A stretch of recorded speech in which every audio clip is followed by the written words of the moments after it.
ইসরায়েলে ইরানের রাতভর হামলায় বহু হতাহত। তেল আবিবে তেল শোধনাগারে আগুন। তেহরানের পাশে চীন পাকিস্তান পাল্টা আঘাতে হুঁশিয়ারি ট্রাম্পের। ইউনুস তারেক বৈঠকে সন্তুষ্ট সরকার, যে কোনো সময় নির্বাচনের জন্য প্রস্তুত আইন শৃঙ্খলা বাহিনী, জানিয়েছেন উপদেষ্টারা। নগর ভবনে বিরতিহীন অবস্থান কর্মসূচি ইশরাক হোসেনের। শপথের বিষয়ে সরকারকে দ্রুত ফয়সালার আহ্বান। আবু সাইদ হত্যার তদন্ত শেষ করতে আরও 1 মাস সময় মঞ্জুর। 9 পুলিশ সহ জুলাই আগস্টে মানবতা বিরোধী অপরাধের 11 আসামি ট্রাইব্যুনালে।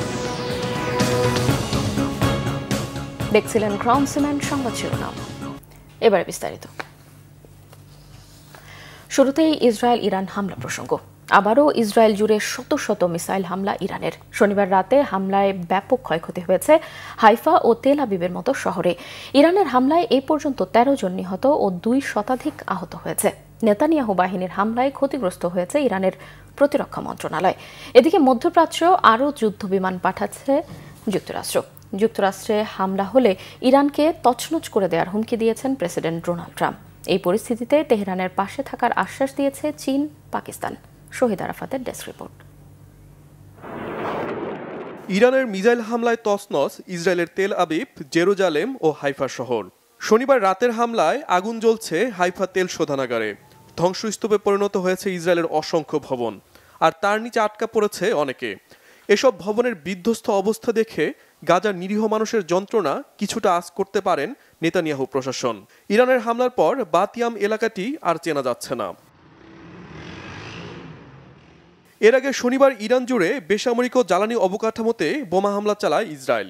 ইসরায়েলি হামলায় ইরানের প্রতিরক্ষা মন্ত্রণালয়ের সদর দপ্তর ব্যাপক ক্ষতিগ্রস্ত হয়। সর্বোচ্চ নেতা আয়াতুল্লাহ আলী খামিনির নির্দেশে পাল্টা ইসরায়েলের শত শত মিসাইল ছুড়ে ইরানি বাহিনী।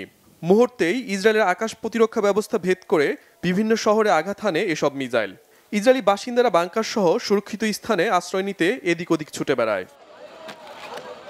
পরমাণু ইস্যুতে ওয়াশিংটন তেহরান আলোচনার মধ্যে বিনা উস্কানিতে গেল শুক্রবার ইরান জুড়ে ব্যাপক বিমান হামলা শুরু করে ইসরায়েল, যার পাল্টা জবাব দিচ্ছে ইরানি সামরিক বাহিনী।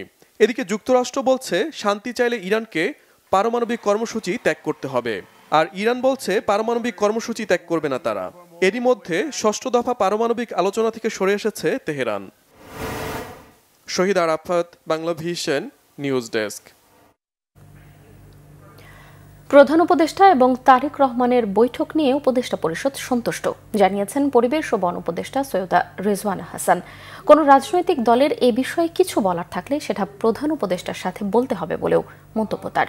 এদিকে স্বরাষ্ট্র উপদেষ্টা অবসরপ্রাপ্ত লেফটেন্যান্ট জেনারেল জাহাঙ্গীর আলম চৌধুরী জানিয়েছেন, যে কোনো সময় জাতীয় নির্বাচন অনুষ্ঠানের জন্য আইন শৃঙ্খলা বাহিনী প্রস্তুত।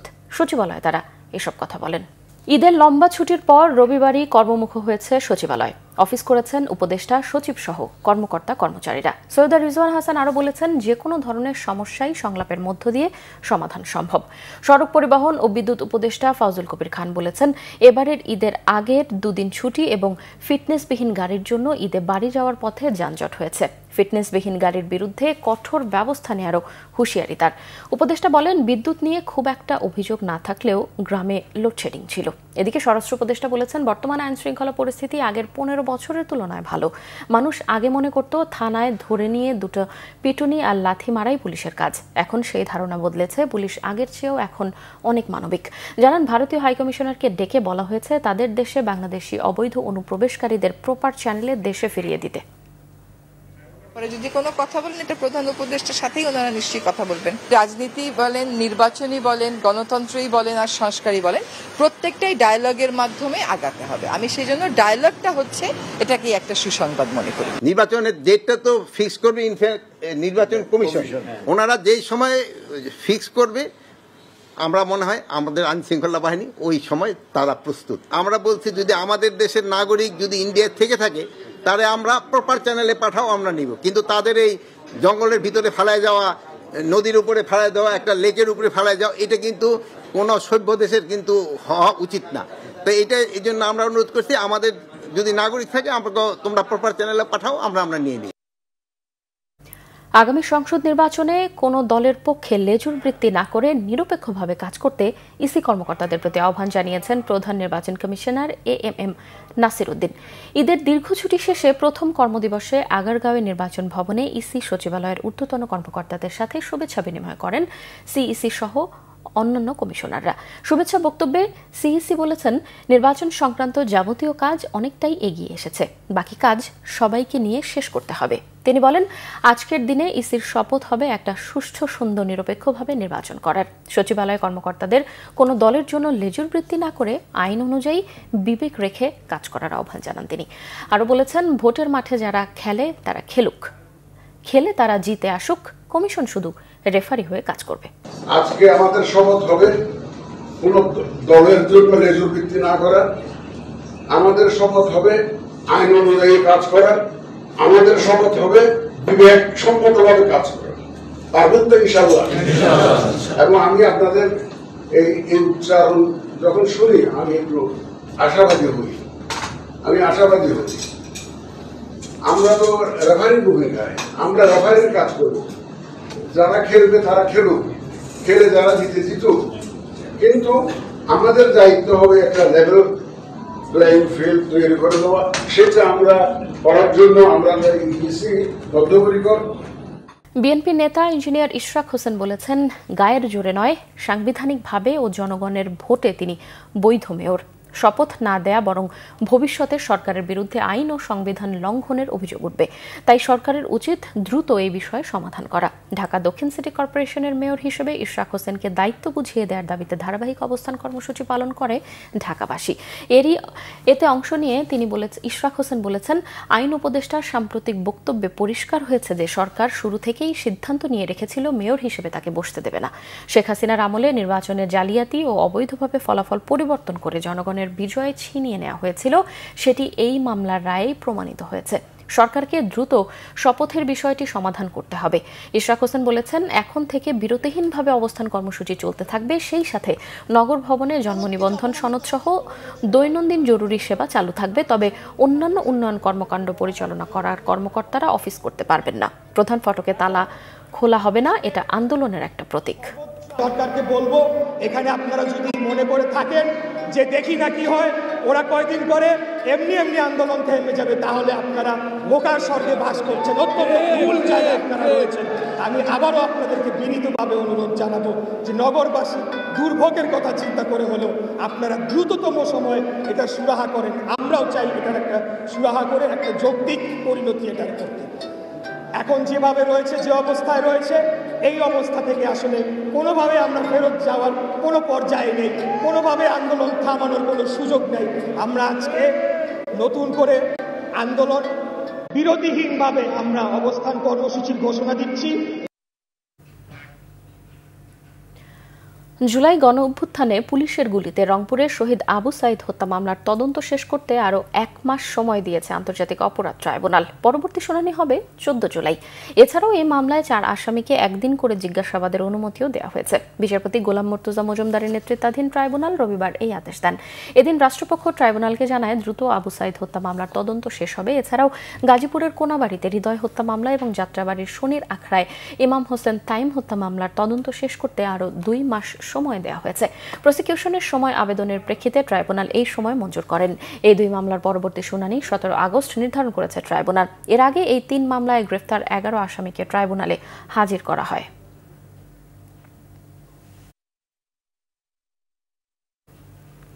এবার সোশ্যাল ইসলামী ব্যাংক অর্থ ও বাণিজ্য সংবাদ।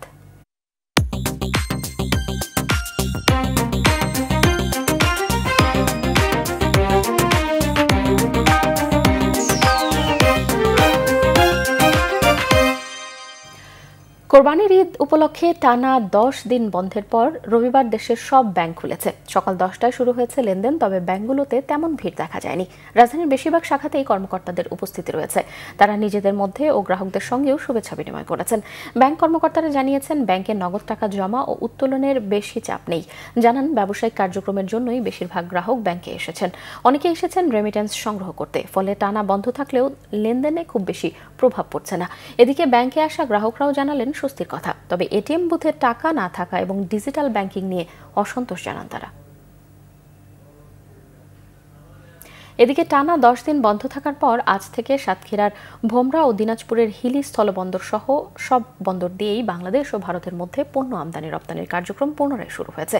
ঈদুল আজহা ও সাপ্তাহিক ছুটির কারণে গত 5 থেকে 14 জুন পর্যন্ত বন্দরের কার্যক্রম সাময়িকভাবে বন্ধ রাখা হয়েছিল। তবে এই সময়ে হিলি ইমিগ্রেশন চেকপোস্ট দিয়ে দুদেশের বৈধ পাসপোর্ট ভিসাধারী যাত্রীদের যাতায়াত স্বাভাবিক ছিল। আজ সকাল থেকেই আমদানি রপ্তানি কার্যক্রম পুনরায় চালু হয়। এতে বন্দর এলাকায় আবারও কর্মচাঞ্চল্য ফিরে এসেছে। এছাড়াও ভারত থেকে পণ্যবাহী ট্রাক হিলি বন্দরে প্রবেশ করায় দুদেশের মধ্যে নিয়মিত পণ্য আমদানি রপ্তানি কার্যক্রম আবারও শুরু হয়েছে।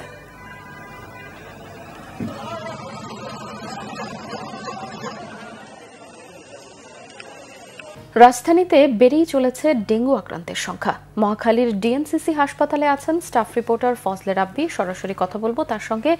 রাব্বি, ডেঙ্গু আক্রান্তের সংখ্যা তো দিন দিন বৃদ্ধি পাচ্ছে, এ বিষয়ে চিকিৎসকরা কি বলছেন? এখানে যে আমি যে মহাখালী ডিএনসিসি কোভিড হাসপাতাল, যে হাসপাতাল দাঁড়িয়ে আছে, এখানে কিন্তু দেখতে পাচ্ছেন এখানে কিন্তু আসলে সবচেয়ে বেশি রোগী আসলে ডেঙ্গু রোগী, অর্থাৎ 10 বছরের যে নিচে যে সব শিশু কিশোরদের বয়স, তাদের ডেঙ্গু হওয়ার প্রবণতা সবচেয়ে বেশি দেখা যাচ্ছে এবছর।